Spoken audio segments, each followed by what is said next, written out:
News 18 India।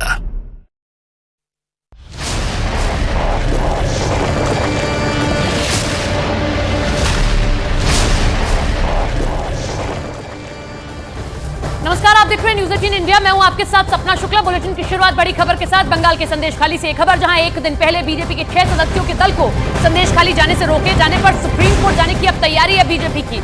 BJP राष्ट्रपति से भी मिलने वाली है और संदेशखाली के जो मामले हैं वो राष्ट्रपति के सामने रखेगी। कई महिलाओं ने फरार टीएमसी नेता शाहजहां शेख पर उनका यौन शोषण का आरोप लगाया और उसी मामले की जानकारी जुटाने के लिए बीजेपी की 6 सदस्यों की टीम, जिसमें 5 महिला होती हैं और 1 ब्रजलाल जी होते हैं जो बीजेपी के सांसद, वो मौजूद रहते हैं। लेकिन सभी को रोक दिया जाता है रामपुर में ही और आगे नहीं जाने दिया जाता, ये दलील देते हुए कि हमें ऊपर से ऑर्डर आया है कि आप इससे आगे नहीं जा सकते। अब बीजेपी इस पूरे मामले को लेकर राष्ट्रपति के सामने भी जा सकती है और ये अपील भी की जा रही है। हालांकि जो एक अभी आप केंद्रीय मंत्री थे, आपने सुना भी किस तरीके से वो अपील कर रहे हैं कि अगर नहीं संभल पा रहा है तो लगवा दीजिए राष्ट्रपति शासन। हम लोग उच्च न्यायालय में अर्जी करेंगे कि कानूनी तौर पे हमें वहाँ पे जाने की अनुमति दे और हम लोग संदेशखाली जाके रहेंगे। हम यहाँ के बाद एक बार हम लोग जाके राष्ट्रपति जी से भी मिलेंगे, दिल्ली जाकर जाएंगे जरूर, संदेशखाली जाएंगे।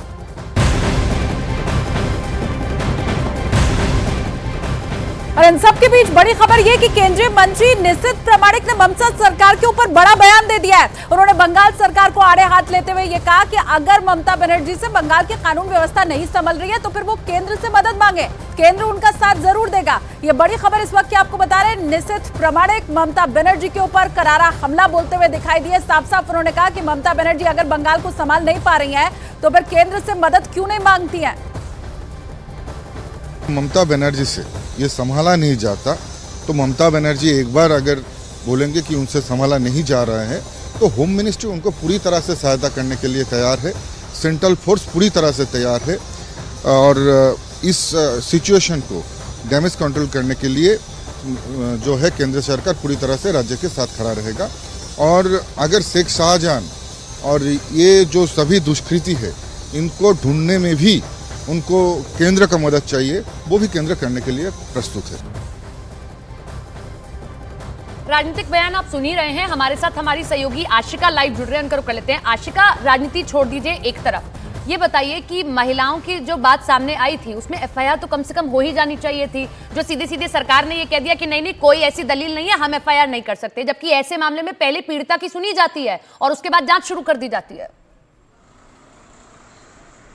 देखिए, आरोप गंभीर हैं और इसे लेकर के सियासी घटनाक्रम तो आगे चल रहा है, लेकिन प्रशासनिक कुछ भी नहीं कदम उठाए जा रहे हैं फिलहाल। और यही गुस्से का कारण भी है महिलाओं के। देखिए, घर के भीतर जो महिलाएं रहती हैं वो बाहर निकल करके अगर हाथ में डंडे और झाड़ू लेकर के विरोध प्रदर्शन करती हैं तो ये अपने आप में बड़ी घटना है। और इसे लेकर के इस मामले में देखिए सिर्फ एक गिरफ्तारी हुई है, वो भी तब जब उत्तम सरदार को टीएमसी ने निकाल दिया, उसके बाद पुलिस ने उसकी गिरफ्तारी की है। और जो प्रमुख आरोपी है शेख शाहजहां, जो कि ईडी की टीम पर हमले का मास्टरमाइंड है, वो कहाँ छुपा है ये किसी को मालूम नहीं है, ये पुलिस भी नहीं बता पा रही है।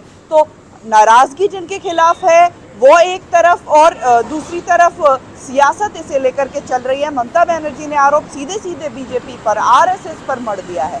बिल्कुल, और ये बहुत बड़ी नाकामी भी है आशिका। एक तरफ तो जो आरोपी है उसका पता नहीं लगाया जा सका अभी तक, कहाँ छुपा हुआ है ये कोई नहीं जानता है, और वहीं दूसरी तरफ जो पीड़िता है उनकी आवाज को दबाया जा रहा है। बहुत बड़ी नाकामी है। इसके साथ आशिका ये भी बताइए कि अब तो सुप्रीम कोर्ट जाने की तैयारी बीजेपी कर रही है, इसे लेकर क्या जानकारी। देखिए, ये बात निकली है तो दूर तलक जाएगी वाला मामला है, क्योंकि एक तरफ यहाँ हाईकोर्ट का दरवाजा खटखटा चुके हैं शुभेंदु अधिकारी, संदेशखाली जाने के लिए वो अनुमति मांग चुके हैं। दूसरी तरफ सुप्रीम कोर्ट में एक जनहित याचिका दायर हो चुकी है और अब भाजपा की ये जो कमेटी, जिसे कल नहीं जाने दिया गया, रोक दिया गया। और कई बातें, देखिए, एक बार ये कहा गया कि सिर्फ महिला सांसदों को आगे जाने दीजिए, फिर ये कहा गया कि नहीं सिर्फ 2 केंद्रीय मंत्रियों को जाने दीजिए, तो भी पुलिस नहीं मानी। जब अंततः ये कहा गया कि वहां से महिलाओं को आने दीजिए, हमसे मिलने दीजिए, तो भी पुलिस नहीं मानी। अब ये मामला सुप्रीम कोर्ट में पहुंचेगा और जाहिर है कि ये जो मामला है इसे बड़े स्तर पर भाजपा की तरफ से उठाया जाएगा। बिल्कुल आशिका, यही बात हजम नहीं होती कि प्रशासन अब तक शाहजहां शेख के कॉलर तक नहीं पहुंच पाया, जब इतनी महिलाएं आवाज उठा रही हैं। ईडी की टीम पहुंचती है, पत्र आपके दिए जाते हैं। बहरहाल आगे बढ़ते हैं। संदेशखाली का दौरा करने वाले राष्ट्रीय अनुसूचित जाति आयोग वहां के हालात देखने के बाद बंगाल में राष्ट्रपति शासन लगाने की सिफारिश तक कर चुका है। कैसा आपका एक्सपीरियंस रहा जब आप दौरे पर गए? देखिए, बहुत ही बुरा एक्सपीरियंस है, जो सोच भी नहीं सकता था वो पश्चिम बंगाल में होता है। जो कॉन्स्टिट्यूशन बॉडी को अवॉइड कर सकता है, उसको असम्मान कर सकता है, और उधर में बंगाल का लोगों को साथ ये जो एडमिनिस्ट्रेशन है वो क्या व्यवहार कर सकता है, इसमें आप सोच सकता है। देश में किसी भी स्टेट में हम लोग जाता है, वह बहुत सारे इसका दल का सरकार होता है। किसी भी स्टेट में अनुसूचित जाति कमीशन जाने के बाद उसका डीएम एसपी कंपलसरी रहता है। बंगाल में लास्ट कम से कम 6 रेप एंड मर्डर केस में मैंने स्पॉट विजिट किया, किसी भी जगह में डीएम एसपी प्रेजेंट नहीं हुआ है। ये प्रोटोकॉल में होता है। और काल जब chief secretary, home secretary, DGP सबको मैंने लेटर लिख के हम लोग उधर गया था, बार बार वो लोग अपोज कर रहे हैं, आप मात आ जाइए, इधर का हाल खराब है। मैंने बोला हाल खराब है तो आप लिख के दे दीजिए, हम राष्ट्रपति से मांगेंगे जब हाल खराब है आप राष्ट्रपति शासन दे दीजिए, ठीक कर देगा हाल। वो भी नहीं लिख रहा है। लेकिन आप जब वो नहीं लिख रहे तो हम तो आएंगे। तो हम पहुंच गया और हम लोग को जानकारी था वो लोग हमारे लिए कुछ व्यवस्था नहीं करेगा, तो हम लोग अपना व्यवस्था करके हम लोग 10 गाड़ी पूरा होटल रूम बुकिंग करके हम लोग पूरा टीम लेके कमीशन जगह पहुंच गया था। बहुत कोशिश किया था इधर उधर घुमाने का, लेकिन हमारा सोर्स था और उसी सोर्स लेके हम लोगों के पास पहुंच गया। और लोगों से जो बातचीत सुना वो बहुत भयंकर है। महिला के ऊपर जिस टाइप के अत्याचार वो लोग मिल के कर रहे हैं, और उसको पॉलिटिकल पार्टी के स्टम्प लगा के कर रहे हैं, पार्टी ऑफिस में बुला के कर रहा है, ये बहुत शर्मिंदे का बात है। तो इसलिए हम लोग जो रिपोर्ट बनाया है, उधर में पुलिस अधिकारी, बड़े अधिकारी मौजूद रहने के बावजूद भी कमीशन का अवॉइड किया है। उसके बाद हमारा पास कोई रास्ता नहीं था। जो रिपोर्ट दी है, आपने मुलाकात करके रिपोर्ट दी, उस रिपोर्ट में मुख्य सिफारिश क्या है?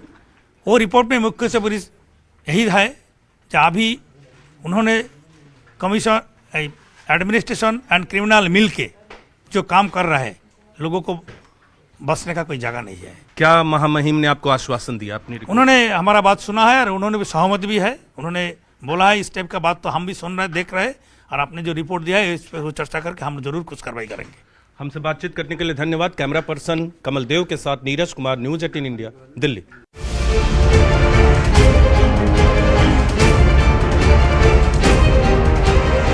और इस वक्त की बहुत बड़ी खबर आपको बताएं, राहुल गांधी की भारत जोड़ो न्याय यात्रा मध्य प्रदेश पहुंचती उसके पहले मध्य प्रदेश के पूर्व मुख्यमंत्री कमलनाथ के बीजेपी में शामिल होने की अटकलें अब और तेज हो चुकी हैं। चर्चा यही है कि वो अपने सांसद बेटे नकुल नाथ के साथ बीजेपी में शामिल हो सकते हैं। कमलनाथ ने अपने आज के पहले से तय सारे कार्यक्रम रद्द कर दिए हैं। सूत्र ये बता रहे हैं कि वो आज भोपाल आकर यहाँ से फिर दिल्ली के लिए सीधा रवाना हो जाएंगे। और ऐसे वक्त में जबकि दिल्ली में बीजेपी के 2 दिन की राष्ट्रीय अधिवेशन चल रहा है, कमलनाथ के बीजेपी में शामिल होने की अटकलों से सियासी बाजार अब और गर्म हो चुका है। बेटे के साथ वो शामिल हो सकते हैं बीजेपी में। इन चर्चाओं में तड़का लगाने का काम खुद मध्य प्रदेश बीजेपी के अध्यक्ष वीडी शर्मा ने कर दिया है। जब उनसे पूछा गया कि क्या कमलनाथ बीजेपी में आ रहे हैं, तो फिर उनका कहना था कि बीजेपी के नेतृत्व पर यकीन करने वाले लोगों के लिए पार्टी के दरवाजे खुले हैं। बड़ी बात इन सब के बीच कि नकुल नाथ, उन्होंने ट्विटर के ऊपर, सोशल नेटवर्किंग साइट एक्स के ऊपर वो जो कांग्रेस नेता लिखा हुआ था उसे हटा दिया है। अब ये तो कमलनाथ जी से आपको ही पूछना पड़ेगा। भारतीय जनता पार्टी ने सैद्धांतिक तौर पर, अगर किसी को लगता है कि भारतीय जनता पार्टी के नेतृत्व में, उनकी नीतियों पर विश्वास करते हुए, हमारे नेतृत्व के ऊपर जिनका विश्वास बनता है, तो ऐसे लोगों के लिए दरवाजे खुले हैं।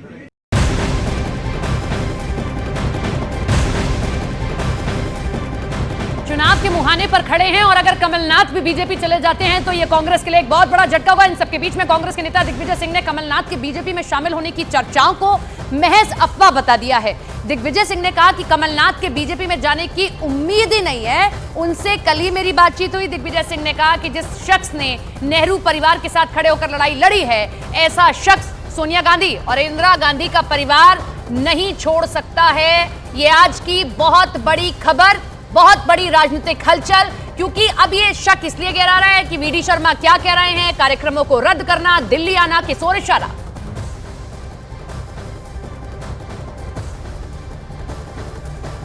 कमलनाथ जी से बातचीत 10:30-11 बजे हुई है, वो छिंदवाड़ा में हैं और जिस व्यक्ति ने अपने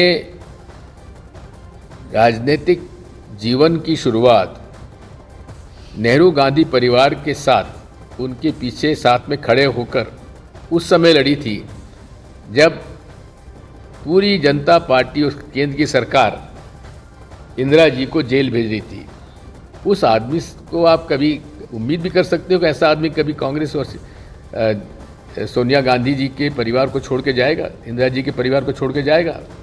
आपको उम्मीद भी नहीं करना चाहिए। हमारे साथ हमारे दो सहयोगी लाइव जुड़ रहे हैं, भोपाल से मनोज शर्मा और नीरज कुमार हमारे साथ में दिल्ली से जुड़ रहे हैं। सबसे पहले मैं मनोज का रुख करूंगी। मनोज, दिल्ली की राजनीतिक फिजाएं क्या ये खबर दे रही हैं कि कमलनाथ जो सबसे वफादार हैं सोनिया गांधी परिवार के, वो क्या बीजेपी की तरफ जा रहे हैं कमल खिलाने? अटकलें तो बहुत ज़्यादा हैं, क्योंकि लगातार जब छिंदवाड़ा के जो आज के कार्यक्रम थे, कमलनाथ ने अपने सारे कार्यक्रम निरस्त किए हैं। इसके साथ साथ उनका दिल्ली जाने का कार्यक्रम बना है और वो अपने सांसद बेटे के साथ बीजेपी में शामिल हो सकते हैं। इस बात को लेकर पूरा सियासी बाजार भोपाल से लेकर दिल्ली तक गर्म है। और इसमें एक कहानी जो है कि कमलनाथ जब इसके जो अभी राज्यसभा के चुनाव हुए तो बीच में अटकलें चलती रही कि पार्टी उनको मध्य प्रदेश से राज्यसभा में कमलनाथ जाना चाहते, लेकिन राज्यसभा में कमलनाथ नहीं जा पाए। अब उनके सामने एक ही विकल्प है, जबकि मध्य प्रदेश में ये हालत सामने है कि 28 सीटों पर अभी बीजेपी का कब्जा है 29 में से, और एकमात्र इकलौती सीट छिंदवाड़ा अभी कांग्रेस के पास है, जहां से नकुलनाथ सांसद है। और सच्चाई ये है कि पिछली बार वहां भी जो मार्जिन था कांग्रेस और बीजेपी के बीच, वो भी बहुत घटकर कम हो गया था। तो जाहिर तौर पर अटकलें तो गर्म है, इस बात में कोई इनकार नहीं कर सकता। और सबसे बड़ी बात यह है कि अब इस विषय पर जिससे पूछा जा रहा है, पहले इस विषय को सुनकर कि क्या कमलनाथ कांग्रेस बीजेपी में जा सकते हैं, तो जवाब कोई नहीं देता था। अब लेकिन दिग्विजय सिंह से लेकर वीडी शर्मा सब इस बात का जवाब दे रहे हैं और एक दलील के साथ। तो जाहिर तौर पर अटकलों का बाजार गर्म है, लेकिन अब देखना यह है कि अगले 2 दिन गर्म है, बहुत जल्द शायद जो स्थिति है वो भी क्लियर हो जाएगी। लेकिन कांग्रेस से मांग ये की थी, कमलनाथ ने जो खबरें मिल रही थी कि उन्हें राज्यसभा का टिकट और उनके बेटे को लोकसभा का टिकट। अब जब वो बीजेपी में जाएंगे, नीरज आपके पास मैं आ रही हूँ, बीजेपी में वो जाएंगे तब क्या मांग रहेगी? क्योंकि कुछ ना कुछ तो बार्गेन जरूर किया जाएगा।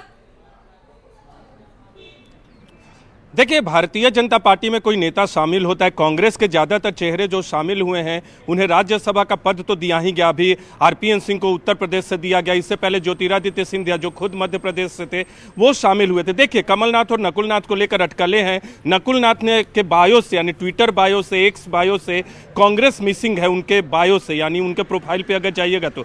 रही बात, अभी थोड़ी देर पहले कांग्रेस के महासचिव जो कि मध्य प्रदेश के प्रभारी हैं, भंवर जितेंद्र सिंह से बात हुई। उनका ये मानना था और दावा है कि कमलनाथ का पुराना रिश्ता है कांग्रेस पार्टी से, इसलिए पार्टी छोड़ के नहीं जाएंगे और दूसरी पार्टी में नहीं शामिल होंगे। राज्यसभा का पद मिलने की जहां तक बात है मध्य प्रदेश से, यह भी कांग्रेस के सूत्रों ने बताया है कि एक जो उम्मीदवार वहां से आए हैं मध्य प्रदेश से, उसमें कमलनाथ की सहमति ली गई थी। लेकिन कमलनाथ की दूसरी नाराजगी भी हो सकती है और जिस तरह से आज सारे कार्यक्रम उन्होंने रद्द किए, एक लॉजिक ये है, दिग्विजय सिंह की बात करें, भंवर जितेंद्र सिंह की बात करें कि पुराना रिश्ता है नेहरू गांधी परिवार से, तो देखिए इस तरह का पुराना रिश्ता तो अशोक चौहान के परिवार का भी रहा है, लेकिन वो भी शामिल हो गए। ज्योतिरादित्य सिंधिया जैसे बड़े चेहरे मध्य प्रदेश से आते वो शामिल हो गए, तो ये लॉजिक बनता नहीं। अटकलें बहुत तेज है, खबरें हैं। इस बीच कमलनाथ दिल्ली पहुंच रहे हैं, तो बीजेपी में शामिल हो जाएं और कांग्रेस के वरिष्ठ नेताओं का जो दावा है, जो बातें हैं, वो सही साबित हों, इस बारे में अभी बताना या कुछ कहना बड़ा मुश्किल है। लेकिन कमलनाथ को लेकर दिल्ली से लेकर मध्य प्रदेश तक अटकलें हैं कि वो और उनके बेटे बीजेपी में शामिल हो सकते हैं। कमलनाथ की ऐसी शख्सियत भी नहीं है, आपने लंबे समय से कवर किया हो तो आप जानते होंगे कि ऐसी शख्सियत भी नहीं है उनकी कि वो इन अटकलों के बाजार पर विराम न लगाएं। अगर नहीं ऐसा होता तो वो शायद विराम लगा देते। कमलनाथ के कांग्रेस छोड़ने और बीजेपी में शामिल होने की अटकलों पर मध्य प्रदेश के कांग्रेस प्रभारी जितेंद्र सिंह का बयान सामने आता है और वो ये कह रहे हैं कि संजय गांधी से लेकर अभी तक उन्होंने जिस तरह से संगठन में काम किया और जिस तरह से कांग्रेस से उनका पुराना रिश्ता है, मुझे नहीं लगता कि वो कांग्रेस छोड़ के जाएंगे और किसी दूसरी पार्टी में शामिल होंगे। तो देखिए, ये दावे तो किए जा रहे हैं, लेकिन राजनीति में आप किसी भी तरीके की संभावना से कतई इनकार नहीं कर सकते। अगर बिहार में नीतीश कुमार जब कई बातें कहते हैं, साथ चलने की बात होती है, लेकिन जब दिल नहीं मिलता तो अगर वो जा सकते हैं तो शायद कुछ भी हो सकता है। मनोज का मैं फिर से रुख करूंगी। मनोज, मैं शख्सियत की बात कर रही थी कि कमलनाथ की ऐसी शख्सियत है कि वो मिनट मिनट में काम देते हैं। अगर आपको 2 मिनट का समय दिया तो 2 मिनट घड़ी से देखेंगे और उसके बाद दूसरे काम पर चले जाएंगे। आप यकीन कर पा रहे हैं कि वाकई ऐसा नहीं होगा? क्योंकि अगर नहीं होता तो अब तक खुद ही विराम लगा देते वो ट्वीट या किसी के जरिए।